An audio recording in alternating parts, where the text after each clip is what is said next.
है मेरे को? टैंजेंट क्या बताता है मेरे को?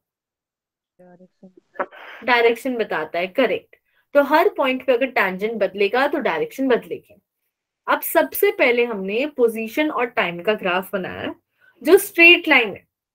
अब आपको मैंने तब बताया था कि हम टैंजेंट मतलब के अलावा डायरेक्शन टैन थीटा से या स्लोप से भी निकाल सकते हैं। जब स्ट्रेट लाइन बन गई है तो इसका अगर मैं कहीं पर भी एंगल देखो एक्स एक्सिस के साथ वो फिक्स है, थीटा ही आएगा।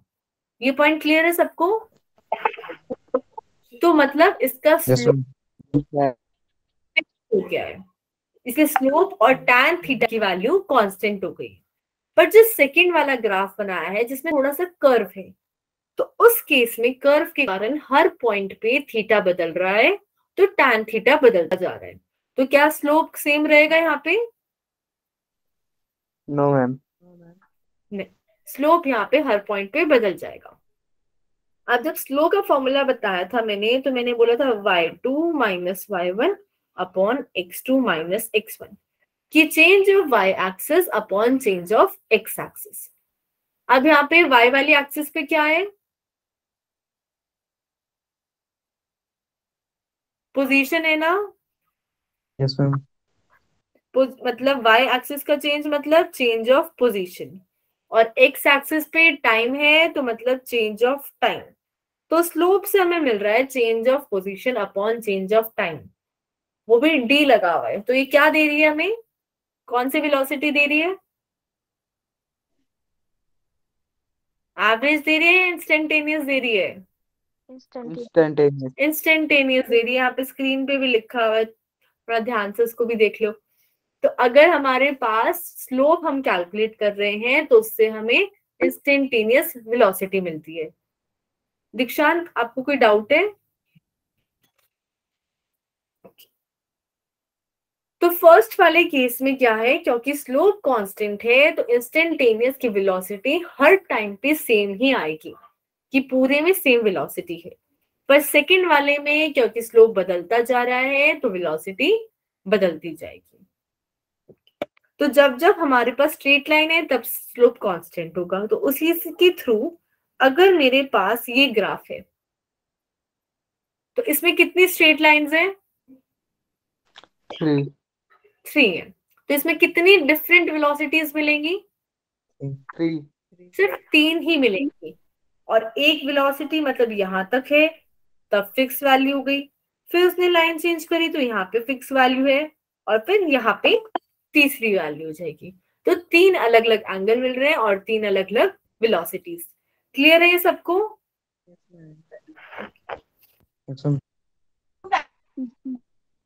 अब हमारे पास यहाँ पे पोजीशन और टाइम का ग्राफ है।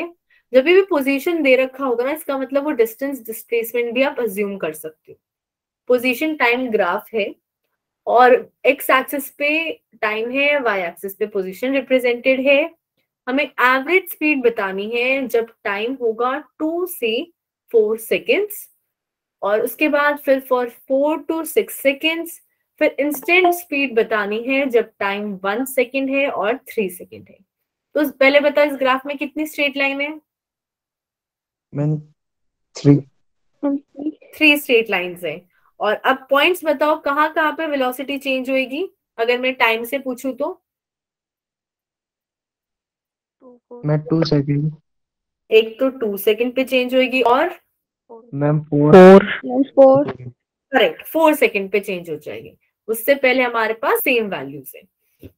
तो अगर मेरे को अब बताना है एवरेज स्पीड बतानी है 2 से 4 सेकेंड्स के लिए, मैं ढंग से लिख देती हूँ। ये 10 है, ये वाला 20 एंड दिस इज 30। तो अगर 2 से 4 के लिए मेरे को बताना है तो मेरे को पहले से होगा टोटल डिस्टेंस एवरेज के लिए। टोटल डिस्टेंस कितना होगा 2 से 4 में, आप सोच के बताओ।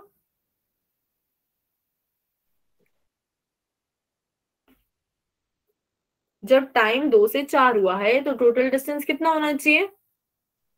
2 से 2। कितना होना चाहिए टोटल डिस्टेंस? 3। टाइम नहीं पूछ रही हूँ मैं, एक्स एक्सिस पे टाइम है 30। ओके, तो मैं इसको आप आंसर करो उससे पहले थोड़ी हिंट दे देती हूँ। आपने यहाँ से क्या बोला मीना? 20। ओके ठीक है, पहले एक्सप्लेन कर देती हूँ मैं, फिर मैं बताऊंगी आपका आंसर करेक्ट है या नहीं। हमने यहाँ से इस पॉइंट से स्टार्ट किया मेजर करना, और यहाँ से जब मैंने मेजर किया इधर तक, तो ये मान लेते हैं जैसे 10 है।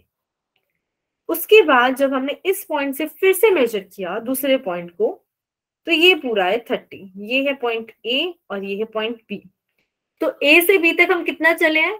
40/2 है मैम 40 ए से बी के बीच में मैम 20 20। 20। हाँ, इनके बीच में तो 20 चले हैं ना हम लोग। ये समझ आया सबको? Yes ma'am. Yes ma'am. तो यहाँ पे जो डिस्टेंसेस दे रखे हैं वो पूरे टाइम के जोड़ते जा रहे हैं। ऐसा नहीं है कि वो अगर 2 से 4 है तो उसी सेकंड्स का दे रखा है, वो भी 0 से 4 सेकंड्स का बता रहा है। तो हमें अगर 2 से 4 तक का चाहिए तो हम क्या करेंगे, 4 तक की सेकंड्स में से 2 वाली सेकंड्स का माइनस कर सकते हैं। ज्यादा आगे चला गया। हाँ, 4 की सेकंड्स में से 2 वाली सेकंड्स का माइनस कर देंगे तो हमारे पास टोटल डिस्टेंस आ जाएगा। जैसे यहाँ पे 30 में से 10 को माइनस कर सकते हैं। सिमिलरली टाइम कितना लग रहा है? फाइनल टाइम था 4 और इनिशियल टाइम था 2, तो उनको माइनस कर सकते हैं। ये समझ आ रहा है सबको? मैम यस आंसर कितना आएगा? 10 आंसर हो जाएगा 10, करेक्ट। तो हमारे पास जो एवरेज स्पीड आ गई वो 10 मीटर पर सेकेंड आई जब टाइम 2 से 4 है। अब हमें बताना है 4 से 6 के लिए। तो 4 से 6 में कितना डिस्टेंस ट्रेवल हुआ है?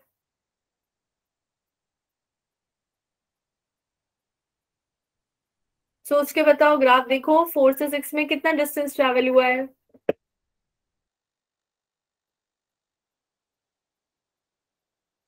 ये देखो 4 पे किस पोजीशन पे, फिर देखो 6 पे किस पोजीशन पे, और फिर बताओ।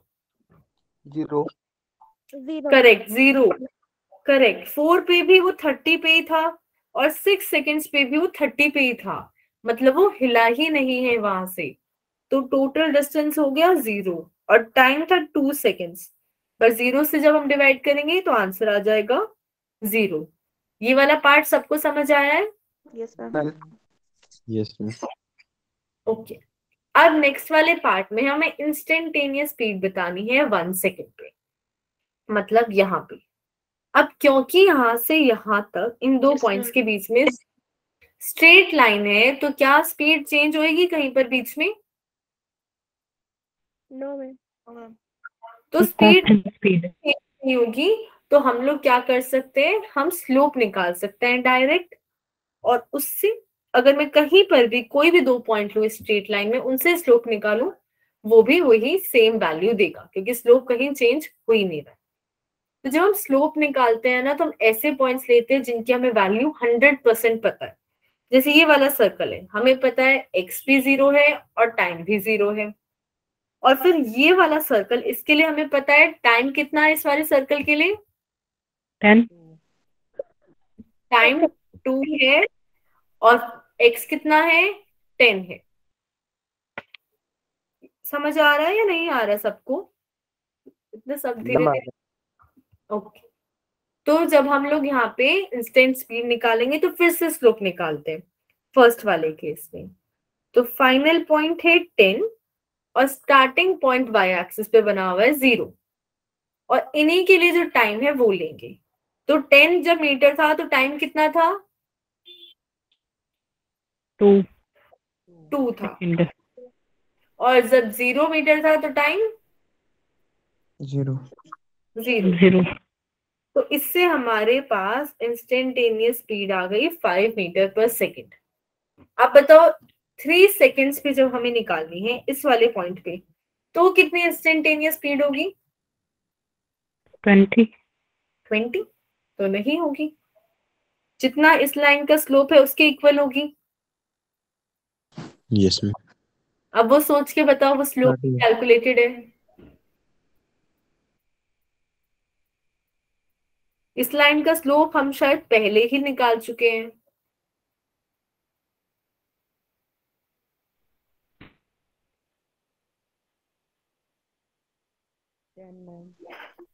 करेक्ट 10 होगा आंसर। देखो इस लाइन के स्लोप के लिए एक पॉइंट हम ये लेंगे, एक पॉइंट ये लेंगे, तो ऊपर वाले से आ गया 30 माइनस 10 और टाइम हो जाएगा उन्हीं के लिए 4 माइनस 2, तो फिर से 10 मीटर पर सेकेंड आया।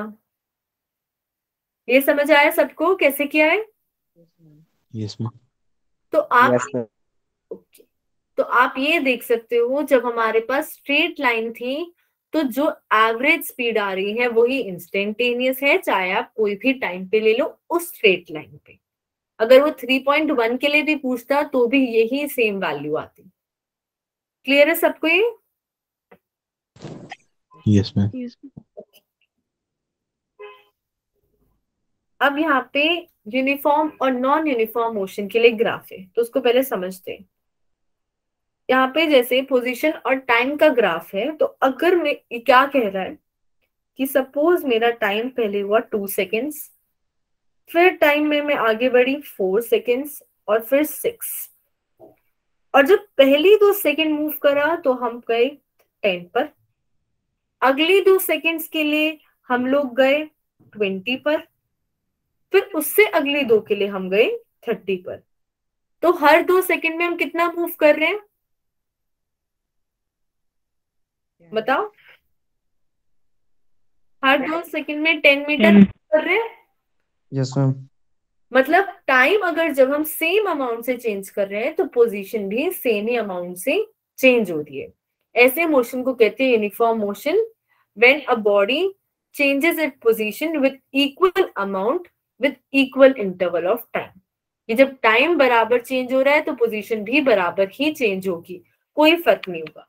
ऐसे केस में हमें एक स्ट्रेट लाइन ग्राफ मिलता है, और स्ट्रेट लाइन का क्योंकि कांस्टेंट स्लोप मिलता है तो यहाँ पे क्या हो जाती है, वेलोसिटी कांस्टेंट हो जाती है। समझ आया ये सबको? Yes ma'am. Yes ma'am. Yes ma'am. Non uniform में क्या होता है, हमारे पास मान लेते हैं पहले फिर से 2 सेकेंड है और फिर 4, पर अब क्या हो रहा है, पहली 2 में अगर हम 10 गए थे तो अगली 2 में हम पहुंच गए 30 पर। तो फर्स्ट 2 सेकेंड्स में तो हमने ट्रैवल करा 10 मीटर, पर अगली 2 में हमने कर दिया 20 मीटर। तो टाइम तो सेम रहा पर डिस्टेंस क्या हुआ, सेम नहीं रहा। तो यहाँ पे हमें चेंजिंग स्लोप मिलता है और इस मोशन को कहते हैं नॉन यूनिफॉर्म मोशन। अब स्लोप चेंज हो रहा है तो वेलोसिटी कांस्टेंट होगी या नहीं होगी? नो मैं नहीं होगी। नहीं होगी। No ma'am. Correct, velocity constant नहीं होगी। सबको समझ आया ये यहाँ पे क्या हुआ है? Yes Yes, ma'am. ma'am. Yes ma'am. अब यहाँ पे वेलोसिटी टाइम ग्राफ है और उसका एक इम्पोर्टेंट पॉइंट आता है। अभी तक हम कर रहे थे पोजीशन और टाइम का ग्राफ, यहाँ पे होता था टाइम, यहाँ पे होती थी पोजीशन। अब हमने क्या किया, हम हमेशा एक्स एक्सिस पे टाइम लेते हैं क्योंकि टाइम हमारे हाथ में, हम उसे देख सकते हैं, पर वेलोसिटी अपने आप चेंज हो जाती है, उसको हम हर पॉइंट पे मेजर नहीं कर सकते। तो वेलोसिटी हम बनाते हैं वाई एक्सिस पे, वो हमारे पास कंट्रोल में नहीं होती। तो जब हमने यहाँ पे वेलोसिटी का ग्राफ बनाया, अच्छा पहले ये बताओ इसमें वेलोसिटी कांस्टेंट है या नहीं है? नहीं है। No ma'am. नो। नहीं कांस्टेंट नहीं है, करेक्ट। नो। और क्योंकि कर्व है तो हर पाथ पे टैंजेंट चेंज होगा या नहीं होगा? मैं होगा। होगा मैम। हर पाथ पे टैंजेंट भी चेंज होगा। तो अगर मैं इसका अब स्लोप निकालूं या फिर टैन थीटा, तो हम लिखेंगे कि y वाली जो चीज है मतलब यहाँ वेलोसिटी, उसका change with respect to x वाली एक्सिस मतलब यहाँ पे टाइम का चेंज, यही होगा स्लोप। Yes ma'am. और dv बाई dt क्या होता है? एक्सीलरेशन। एक्सीलरेशन। Acceleration. करेक्ट। तो पोजीशन टाइम ग्राफ था जब, तो उसका स्लोप हमें देता था वेलोसिटी, और वेलोसिटी टाइम ग्राफ है तो उसका स्लोप हमें दे रहा है एक्सेलरेशन। अब ये तो सिर्फ स्लोप निकाला, एक और चीज निकाल सकते हैं हम ग्राफ से, वो है एरिया। तो अगर मैं आपसे पूछूं कि अगर मेरे पास यहाँ पे है टाइम और यहाँ पे मेरे पास है वेलोसिटी और इन दोनों को मैंने मल्टीप्लाई करके एरिया फाइंड कर दिया, तो यूनिट क्या होगी? मल्टीप्लाई करूंगी तब मैं वेलोसिटी और टाइम को, क्या यूनिट बनेगी? ऐसा unit metre per second square. Velocity और टाइम को मल्टीप्लाई करके मीटर पर सेकंड बनेगी। Anshul, metre per second square. Multiply करके देखो नोटबुक में, हाथ पे कर लो। Metre. Metre, metre. Correct. Metre. हमारे पास ये था मीटर पर सेकंड और फिर हमने मल्टीप्लाई कर दिया सेकंड से, तो मीटर बना। तो एरिया हमें डिस्टेंस दे रहा है और वेलोसिटी के केस में डिस्प्लेसमेंट दे रहा है। तो जब भी वेलोसिटी टाइम ग्राफ है उसका अगर हम एरिया निकालेंगे तो हमें डिस्प्लेसमेंट मिल जाता है। तो एरिया के लिए, क्योंकि यहाँ पे एक्स वाली एक्सिस में टाइम है तो हमने dt लगाया है, y वाली एक्सिस पे हमारे पास वेलोसिटी है तो v लगाया है, और t1 t2 हमने लिमिट्स लगा दी कि इस टाइम से इस टाइम तक का अगर हम एरिया कैलकुलेट कर रहे हैं तो। ये समझ आया सबको? Yes ma'am. और फिर ये आगे जो s लगा हुआ इसका मतलब क्या है? t1 t2 के आगे यहाँ पे जो s लगा हुआ है, इंटीग्रेशन। हम इंटीग्रेशन कर रहे हैं यहाँ पे। अब यहाँ पे क्वेश्चन है, हमें बोला गया है a particle starts from the rest at time t equals to 0 and moves along positive x axis. मतलब ओरिजिन पे वो जो पार्टिकल था जब टाइम 0 था तब से उसने स्टार्ट करा मूव करना और x डायरेक्शन में मूव कर रहा है, और यहाँ पे उसने बना रखा है टाइम और वेलोसिटी का ग्राफ। और अब हमें पूछा है कि हमें पोजीशन बतानी है जब टाइम 5 सेकेंड से, मतलब यहां तक। पोजीशन का मतलब है बेसिकली उसने हमें पूछा है कि हमें कितना डिस्प्लेसमेंट कर लिया है जब हमारे पास 5 सेकेंड्स हो गए। क्वेश्चन समझ आया सबको? यस तो जब हमें एरिया फाइंड करना है ना तो आप सीधा वेलोसिटी इनटू टाइम नहीं करोगे, आप शेप देखोगे। जैसे अगर यहाँ पे ट्राइंगल बना होता तो आप ट्राइंगल के एरिया का फॉर्मूला लगाते। क्या होता है ट्राइंगल का area? Half into base into correct, half into base into height. अच्छा, अब कुछ टाइम के लिए हम इग्नोर कर देते हैं कि आप 5 सेकंड का पूछा गया, रैंडमली समझने की कोशिश करते हैं कि अगर आपको इस पूरी जगह का एरिया निकालना है तो आप कितनी शेप्स बनानी पड़ेगी आपको? आप वही शेप लोगे जिसका आपको फॉर्मूला पता है। ये जो अभी शेप बनी हुई है अजीब सी सबमरीन टाइप, उसका आप फॉर्मूला नहीं बना सकते, तो आप इसको कितने पीसेस में डिवाइड करोगे? कम से कम करना कोशिश।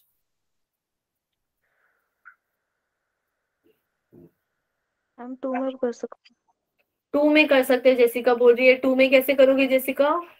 हैं। हम एक ट्रिप बन जाएगा और एक एरिया स्पेस। क्या बोल रहे हो? हम एरिया ऑफ ट्रिप बन जाएगा। Area of trapezium. मैम 3। अच्छा, मीना कह रही है 3। अच्छा, मैं स्टार्ट करती हूँ, फिर उसके हिसाब से आप अपना भी गेस कर सकते हो, करेक्ट है, और बाकी स्टूडेंट्स को भी हेल्प मिल जाएगी। जैसे मैं कह रही हूँ फॉर एग्जाम्पल ऊपर वाली शेप को अलग कर देते हैं, वो डिस्टरबेंस कर रही है। मैं और एक लाइन लगा दो पैरेलल वहां से। हाँ बस, ये बन गया हमारे पास। तो ऊपर वाले के लिए रेक्टेंगल लगा सकते हैं। नीचे क्या, ये कौन सी शेप है नीचे वाली? क्या ये? ट्रेपीजियम। ट्रेपीजियम है, और यहाँ पे ट्रायंगल बन गया। इसके अलावा और कैसे ब्रेक कर सकते हो आप? मैं ऊपर से लगानी है 5 तक को। अच्छा, ऊपर से ऐसे लगानी है। मैं यहाँ से नहीं, वहां से। ये तो ट्रायंगल बन जाएगी। एक एक करके बोलो, रुको मैं इरेज करती हूँ जो मैंने करा है। हाँ, अब बताओ कहाँ से बोल रहे हो? मैम 2 मैं ट्रायंगल 4 बन के जाएगी। ऊपर से लगानी है नीचे। एक बार आंसर बोलो, एक बार लावण्य। मैं ऊपर 4 के ऊपर नहीं है, हाँ, 4 के ऊपर है, उसको ज्वाइन कर वहां दो। से लगानी है 5 के ऊपर। ऐसे मैं 4 से लगानी है 5 के ऊपर।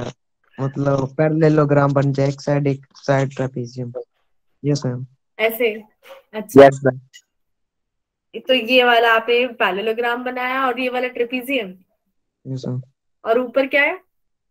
मैं ये हुआ है स्क्वायर। वो रेक्टेंगल है पहले तो। अब लावण्य आप बोलो, आप क्या बोल रहे थे? मैम एक 2 से 2 तक ट्रायंगल बन जाएगी, एक 7 से 2 तक बन जाएगी ट्रायंगल, और ऊपर एक रेक्टेंगल। हाँ ठीक है, आपने बोला 2 से 2 तक की ट्रायंगल बन गई, 7 से 8 तक का, और यहाँ पे ये शेप बन गई। अच्छा, पहले आपका नाम क्या है? लावण्या। अच्छा, लावण्य ही है, ठीक है, ओके। तो यहाँ पे हम अलग अलग तरीके से क्या है, हम ब्रेक कर सकते हैं जिस हिसाब से हमें फॉर्मूला पता है, ठीक है। तो पहली चीज, ट्रेपेजियम का एरिया क्या होता है? half into sum of sides into half into sum of parallel into height. Correct, half into height और सम ऑफ पैरेलल साइड B1 और B2, ठीक है। तो अगर हम सिंपली यहाँ पे अब अलग अलग तरीके से कैलकुलेट कर सकते हैं। अब हमें सिर्फ कैलकुलेट करना है 5 सेकेंड्स तक, मतलब यहां तक का एरिया हमें चाहिए, उससे ज्यादा नहीं चाहिए। मीना, आपको कोई डाउट है? No, ma'am. तो 5 सेकेंड्स तक का एरिया चाहिए, तो मैंने यहाँ पे एक पार्टीशन कर देती हूँ। ये वाला एरिया वेस्ट है और लेफ्ट साइड वाला चाहिए। तो अब कितनी शेप बना ले? अब तो 2 में हो जाएगा इजीली। Yes, ma'am. ये नीचे वाला ट्रेपेजियम हो गया, एक ऊपर वाला रेक्टेंगल हो गया। तो पहले नीचे वाले ट्रेपेजियम का निकालते हैं एरिया। अब एरिया क्यों कैलकुलेट कर रहे हैं हम यहाँ पे?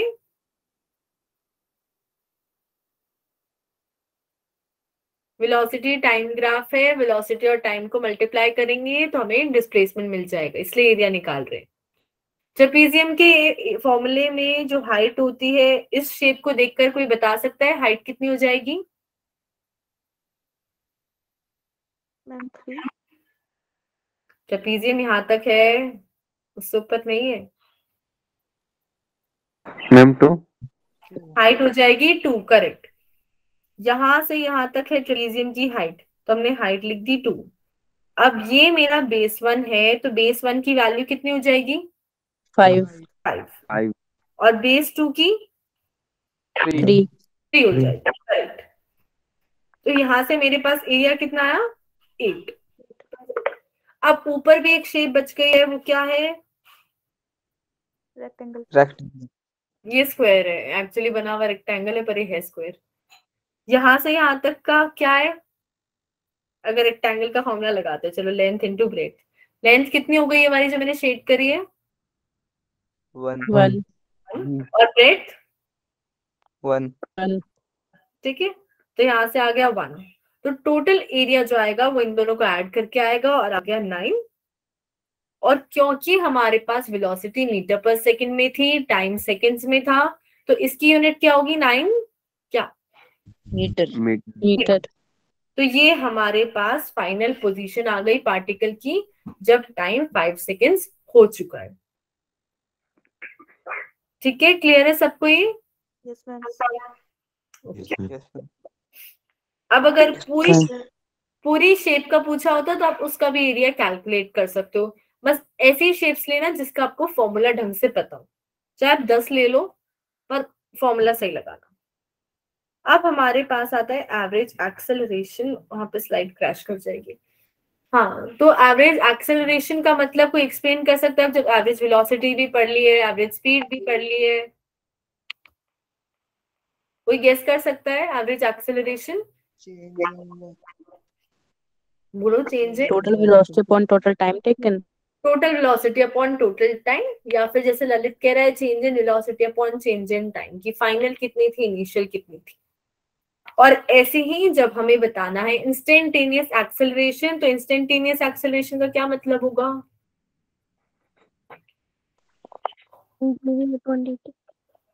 पर्टिकुलर टाइम पे, किसी पर्टिकुलर टाइम पे, और डेरिवेटिव निकालेंगे अगर हम वेलोसिटी का, तो हमें इंस्टेंटेनियस एक्सेलरेशन मिल जाएगा। दोनों पॉइंट क्लियर है सबको? Yes, ma'am. तो dv अपॉन dt का मतलब है स्लोप। तो जब हम स्लोप कैलकुलेट करेंगे तभी हमें इंस्टेंटेनियस वेलोसिटी मिलती है और ऐसे ही इंस्टेंटेनियस एक्सेलरेशन मिलेगा। अब यहाँ पे हमारे पास स्ट्रेट लाइन ग्राफ है, तो पहले बताओ स्लोप कांस्टेंट है या नहीं है? कांस्टेंट है मैम। कांस्टेंट है, तो यहाँ वेलोसिटी टाइम ग्राफ के स्लोप से क्या मिलता है? Acceleration, constant acceleration. यहाँ पे कांस्टेंट एक्सेलरेशन हो जाएगा। करेक्ट।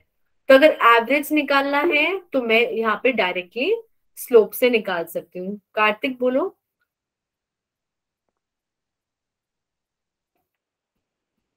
तो अगर मेरे पास यहाँ कुछ भी नहीं है तो मैं स्लोप निकाल लूं, क्योंकि उसने बोला है 2 से 4 तक का मेरे को एवरेज एक्सेलरेशन चाहिए।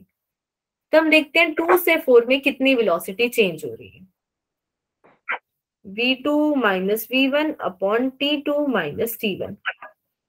तो बताओ v2 कितना है? 10 10 है। और v1 कितना है? 6 6 है। Time v2 minus 2। तो कितना आ गया एवरेज एक्सेलरेशन? 2 आ जाएगा। Correct, 2 metre per second square. अब अगर मैं आपसे पूछूं बताओ इंस्टेंट एक्सेलरेशन एट 6.5 सेकेंड्स, तो उसका आंसर क्या होगा? Instant acceleration at 6.5 seconds.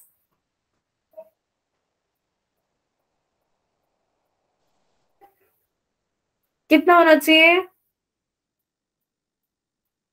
आप लोगों ने ही बताया था स्ट्रेट लाइन है, क्या चीज कांस्टेंट रहती है? वेलोसिटी।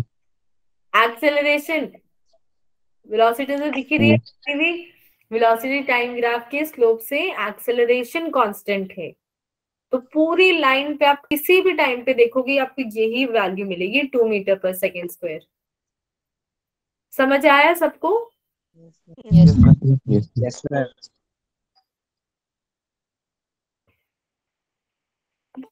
अब यहाँ पे क्वेश्चन है, Vishnu is cycling in a straight line with velocity of 5 metre per second.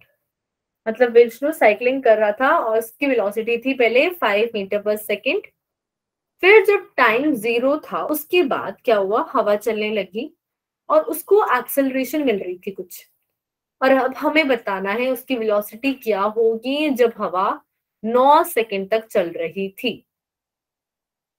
तो अगर मैं आपसे पूछूं कि एक्सेलरेशन और टाइम का अगर ग्राफ है तो इसका एरिया मेरे को क्या देगा? कैलकुलेट करके बताओ उसकी यूनिट क्या हो जाएगी एक्सेलरेशन और टाइम की एरिया की?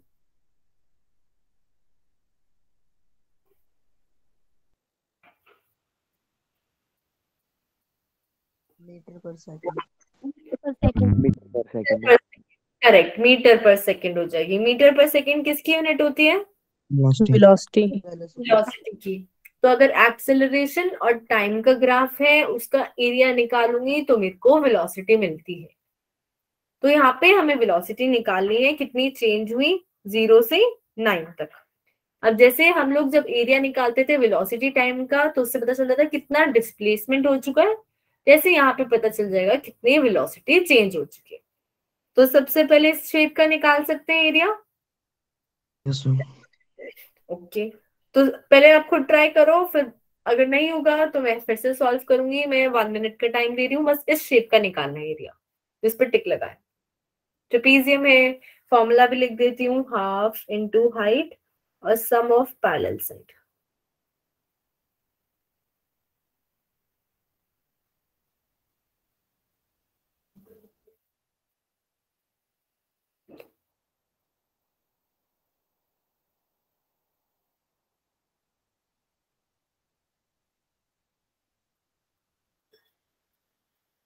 जिसका भी आंसर आया वो बोल सकता है।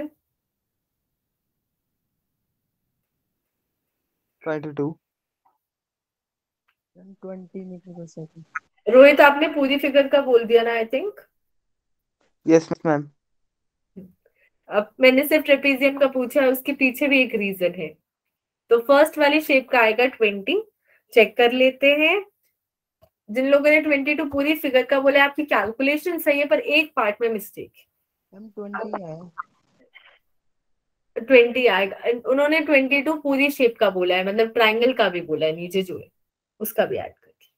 तो अगर हम इस ट्रेपीजियम को देखें तो हमारे पास हाइट है 4 हाफ इंटू 4, और जो फर्स्ट बेस है वो है ये 7 नीचे वाला, और जो ऊपर वाला बेस है आप देखो 1 से 3 तक जा रहा है, तो बेसिकली यहाँ पे 3 हो गया। तो हमारे पास आ गया यहाँ से 2 इंटू 10 20 मीटर पर, क्या लगाओ मीटर के नीचे, पर सेकंड। पर सेकंड। Metre per second. अब ये तो एक शेप हो गई, अब ये वाली शेप बच गई है, इसका एरिया कैलकुलेट करो।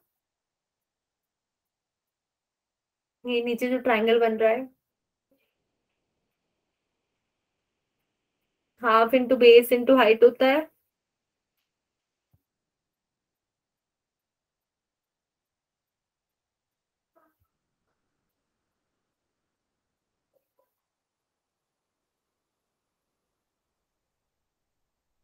टू। मैम 1 आएगा, 1 या 2।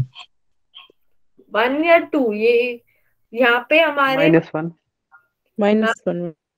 यहाँ पे हमारे पास बेस है 2 और हाइट भी 2 है, तो आंसर आ गया 2 metre per second.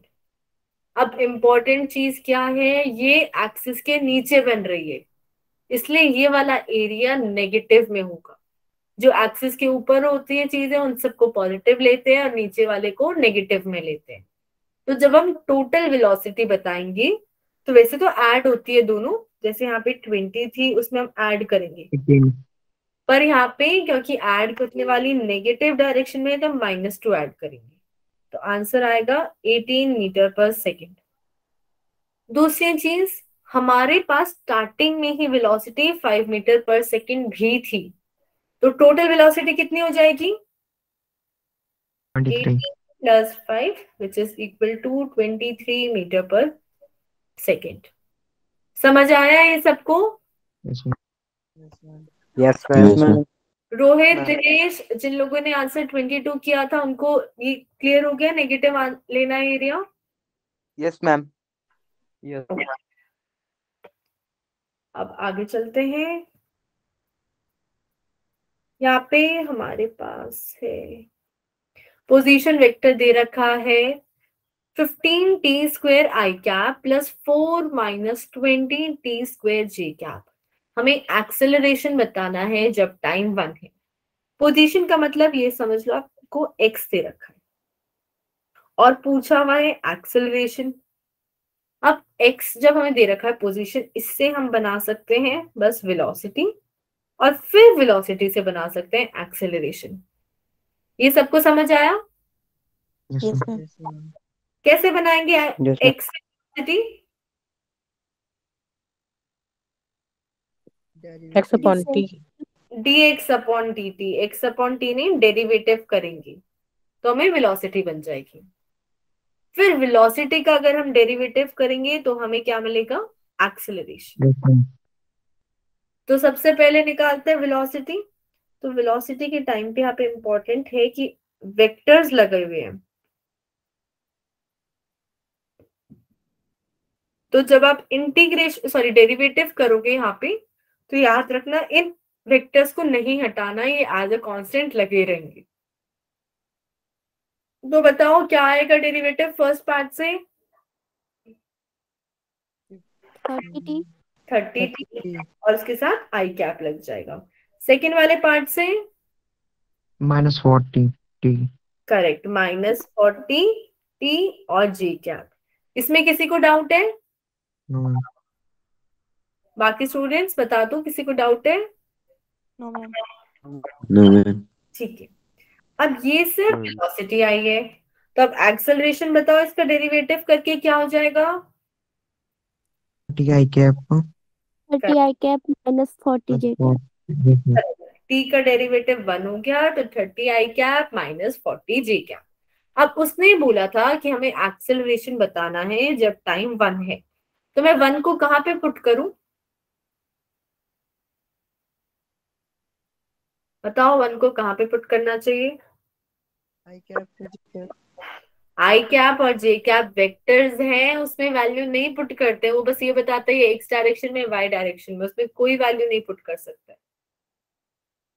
Ma'am T खुद यहाँ पर क्या बोल रहे हो मीना? मैम नहीं होगा यहाँ फिल। यहाँ पे फिल ही नहीं होगा क्योंकि एक्सेलरेशन में कहीं टाइम ही नहीं है। तो अगर टाइम नहीं है तो क्या एक्सेलरेशन की कभी वैल्यू चेंज हो रही है? No ma'am. मतलब उसकी वैल्यू फिक्स है, कांस्टेंट है। पर उसने क्वेश्चन में पूछा था मैग्नीट्यूड, तो इसका मैग्नीट्यूड कैसे निकालेंगे? Under root of x square plus y square. Correct, under root करेंगे और एक्स की कंपोनेंट का स्क्वायर और वाई की कंपोनेंट का स्क्वायर करके ऐड कर देंगे। तो ट्राई करो अंडर रूट करके, क्या आ रही है वैल्यू? 25 अंशुल गलत है, थोड़ा स्लो करो। मैम 50 कितनी आ रही है मीना?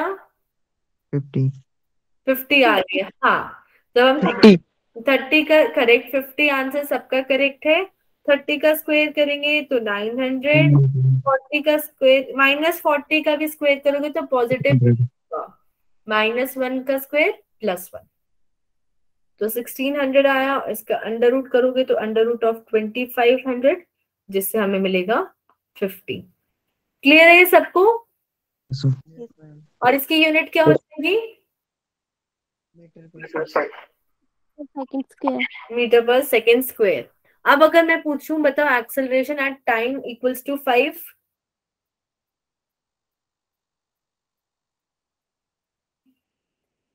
तब कितना एक्सेलरेशन होगा?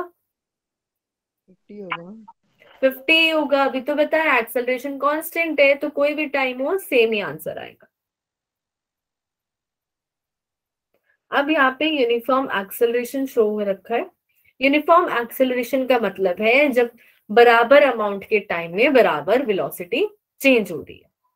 तो अगर हर बार बराबर वेलोसिटी चेंज हो रही है, मतलब टी और वेलोसिटी का स्ट्रेट लाइन ग्राफ है, तो क्या चीज कांस्टेंट हो जाएगी? एक्सेलरेशन, क्योंकि यहाँ पे स्लोप कांस्टेंट है। तो यहाँ पे हमने वही ग्राफ बनाया है कि टाइम तो चेंज हो गया पर एक्सेलरेशन क्या है? सेम ही वैल्यू पे है। और यहाँ पे अगर हम एरिया निकालेंगे t1 टाइम से t2 टाइम तक, तो हमें क्या मिल जाएगा? इस पॉइंट पे क्या वेलोसिटी है माइनस इस पॉइंट की। बेसिकली वही जो हमने पहले क्वेश्चन में किया था, हमें एक्सेलरेशन और टाइम के ग्राफ से चेंज इन वेलोसिटी मिलती है। पर क्योंकि एरिया में हमारे पास वेक्टर नहीं होता है, तो वेलोसिटी का हमें मैग्नीट्यूड मिलता है। क्लियर है सबको?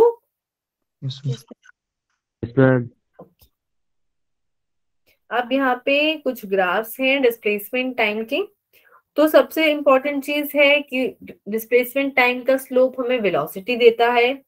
उसका जो एरिया अगर हम कैलकुलेट करेंगे तो उसकी यूनिट होगी मीटर सेकेंड। वो यूजलेस होता है, उसका कुछ काम नहीं है। ऐसी कोई इंपॉर्टेंट क्वांटिटी नहीं होती जो डिस्प्लेसमेंट और टाइम के एरिया से बनती है। अब सबसे पहले हमने बनाया यहाँ पे स्टेशनरी बॉडी का ग्राफ। स्टेशनरी मतलब उसकी जगह कभी नहीं बदल रही है। तो जब टाइम स्टार्ट हुआ तो फॉर एग्जांपल वो 5 पे था, उसके बाद टाइम चेंज हो रहा है पर उसकी जो डिस्प्लेसमेंट है उसकी पोजीशन वो सेम रह रही है। ये क्लियर है सबको? तो हमें कांस्टेंट ग्राफ मिल रहा है। Yes ma'am. नेक्स्ट वाले में क्या है? Constant velocity. तो वेलोसिटी हमें मिलती है डिस्प्लेसमेंट और टाइम की स्लोप से। तो मतलब अगर टाइम बराबर चेंज कर रही हूं तो डिस्प्लेसमेंट भी बराबर ही चेंज हो रहा है यहाँ पे। फिर हमारे पास है body with a constant acceleration. तो अगर आप देखो s equals to ut plus half at square होता है, तो अगर एक्सेलरेशन एग्जिस्ट करता है तो जो डिस्प्लेसमेंट है वो टाइम पे की पावर 2 पे डिपेंड करती है, क्वाड्रेटिक हो जाती है। और क्वाड्रेटिक के केस में हमें पैराबोला मिलता है ग्राफ में। हम नेगेटिव साइड का इसलिए नहीं बनाते क्योंकि टाइम नेगेटिव नहीं हो सकता। फिर कोई बता सकता है रिटार्डेशन क्या होता है? एक्सेलरेशन का उल्टा। एक्सेलरेशन का उल्टा, एक्सेलरेशन चाहता है वेलोसिटी बढ़ाना, रिटार्डेशन चाहता है वेलोसिटी कम करना। ठीक है, तो बेसिकली नेगेटिव वाला। तो हमारे पास यहाँ पे क्या होता है, जब स्टार्टिंग में टाइम था तो उसकी कुछ डिस्प्लेसमेंट थी, थोड़ा तो इंक्रीज हुआ, पर उसके बाद हम देख रहे हैं टाइम के साथ वो डिस्प्लेसमेंट कम होती जा रही है, एक कांस्टेंट वैल्यू आ रही है, मतलब उसकी स्पीड बढ़नी बंद हो चुकी है, उसकी स्पीड कम होती जा रही है। फिर लास्ट वाला ग्राफ है जब हमारे पास इनफाइनाइट वेलोसिटी है, मतलब हमने एक ही टाइम पे सारा डिस्प्लेसमेंट कर लिया। अब एक ही टाइम पे एक ही सेकंड में आप पूरे इंडिया में घूम आए, पर क्या ये एक्चुअली में पॉसिबल है? मैम मैं अगर लाइट की स्पीड से जाए तो हो सकता है। हाँ, अगर लाइट की स्पीड से जाए, अगर लाइट की स्पीड से जाए तो ये पॉसिबल है। ठीक है, तो अगर हम बात करें यहाँ पे इस केस में, हमारे पास हम बस ग्राफ ड्रॉ करते हैं, पर ये फिजिकली पॉसिबल नहीं। इसके बाद हमारे पास आता है वेलोसिटी टाइम का ग्राफ। तो वेलोसिटी टाइम का स्लोप भी इंपॉर्टेंट है और एरिया भी। स्लोप हमें एक्सेलरेशन देता है, एरिया हमें डिस्प्लेसमेंट देता है। अब इसके ग्राफ्स भी देख लेते हैं। तो सबसे पहले वही कांस्टेंट वेलोसिटी का, कि टाइम चेंज होता जा रहा है पर वेलोसिटी की वैल्यू फिक्स है। फिर है कांस्टेंट एक्सेलरेशन और जीरो इनिशियल वेलोसिटी, कि हमने जीरो वेलोसिटी से स्टार्ट किया और अगर टाइम इतना चेंज हो रहा है तो वेलोसिटी भी इक्वल अमाउंट में ही चेंज हो रही है। तो हमें यहाँ पे स्लोप कांस्टेंट मिलता है और इसका मतलब एक्सेलरेशन कांस्टेंट हो जाता है। फिर हमारे पास है body moving with constant retardation and it's initial velocity is not zero, मतलब स्टार्टिंग में वेलोसिटी की कुछ वैल्यू थी और रिटार्डेशन मतलब उसकी वेलोसिटी कम होती जा रही है टाइम के साथ। फिर हमारे पास है रिटार्डेशन तो है, पर हमने स्टार्टिंग में भी कोई वेलोसिटी नहीं थी, तो टाइम के साथ वेलोसिटी कम होती जा रही है, मतलब और नेगेटिव होती जा रही है। ये ग्राफ्स क्लियर है सबको? यस अब यहाँ पे है मूविंग विद इंक्रीजिंग एक्सेलरेशन। तो टाइम के साथ क्या हो रहा है, वेलोसिटी और ज्यादा इंक्रीज होती जा रही है क्योंकि एक्सेलरेशन बढ़ता जा रहा है, कांस्टेंट नहीं। पर वहीं अगर हमारे पास एक्सेलरेशन कम होता जा रहा है तो वेलोसिटी बढ़े तोगी, पर थोड़ी स्लोली बढ़ेगी। रिटार्डेशन और डिक्रीजिंग एक्सेलरेशन में कोई डिफरेंस बता सकता है? रिटार्डेशन और डिक्रीजिंग एक्सेलरेशन,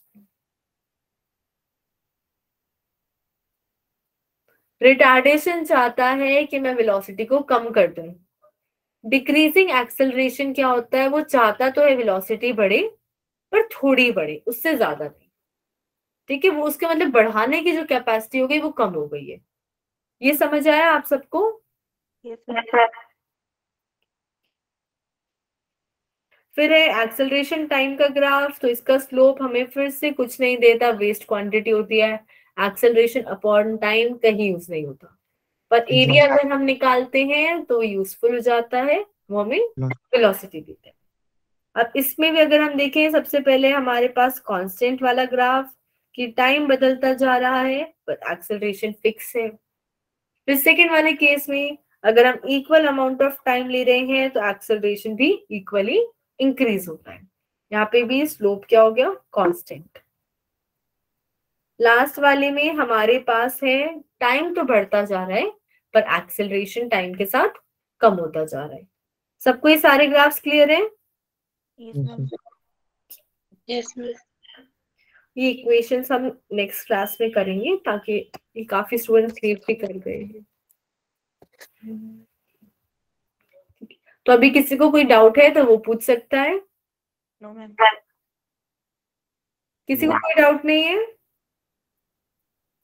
मैं एरिया बता दो, आप ग्राफ का निकालना एक बार। एरिया के निकालते कैसे हैं, या मतलब उससे क्वांटिटी क्या मिलेगी? यस मैम, क्वांटिटी क्या मिलेगी? क्वांटिटी क्या मिलेगी उसको समझने के लिए ना, बस जो भी है एक्स और वाई एक्सिस पे चीजें उनको मल्टीप्लाई कर दो। Yes, ma'am. और फिर आप देखो कि अगर जैसे वेलोसिटी और टाइम था तो उनको मल्टीप्लाई करके क्या बन सकता है। फिर आप डायरेक्ट अगर आप कॉमन सेंस लगाओ तो आप ये भी लिख सकते हो कि एक्सेलरेशन होता है वेलोसिटी अपॉन टाइम, वेलोसिटी होती है डिस्प्लेसमेंट अपॉन टाइम, तो वेलोसिटी और टाइम को मल्टीप्लाई किया तो डिस्प्लेसमेंट मिला। और ऐसे आपका दिमाग में स्ट्राइक कर रहा है तो आप ये जो आपने यूनिट्स बनाई उससे तो पता ही चल जाएगा कि मीटर किसकी यूनिट होती है, डिस्प्लेसमेंट की, मीटर पर सेकेंड वेलोसिटी की, तो उससे आप समझ सकते हो। पर जब भी हम एरिया निकालते हैं बस एक्स वाले एक्सिस पे जो है और वाई वाले एक्सिस पे जो है उनको मल्टीप्लाई करना है और कुछ नहीं करना। yes, ma'am. और किसी को कोई डाउट है?